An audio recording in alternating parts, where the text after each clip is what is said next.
যে ল্যাঞ্জাম হোমস্টেতে আছি এটা তার রাতের দৃশ্য। এখন আপনাদের আমি যে ঘরটাতে আছি সেই ঘরটা একবার দেখিয়ে দিই। এটা হচ্ছে ঘরের এন্ট্রান্স। এই ঘরটা হচ্ছে ডবল বেডেড রুম। এখানে আমরা এসছি বিকেলবেলাতে।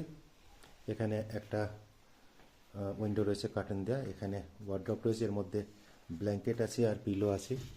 ব্ল্যাঙ্কেট আর পিলো দেওয়া আছে এক্সট্রা।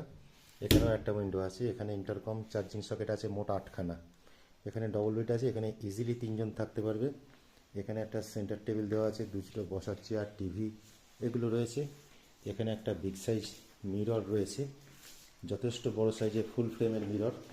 আর এটা হচ্ছে ওয়াশরুম। ওয়াশরুমে ওয়েস্টার্ন কোমোড, গিজার, শাওয়ার, এখানে বেসিন, আর বেসিনের সামনেও একটা বড় সাইজের মিরর রয়েছে। জায়গাটা ভালো। এই যে ওয়াশরুমটা আছে এটা নিট অ্যান্ড ক্লিন, একদম নিট অ্যান্ড ক্লিন এবং স্ট্যান্ডার্ড সাইজ।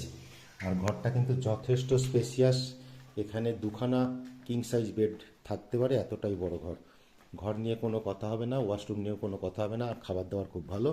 আর একটা ইনফরমেশান, এখানে কিন্তু খাবারের পরিমাণ খুব বেশি দেয়। 4জন থাকলে 2জনের খাবার অর্ডার করলেই 4জনের পেট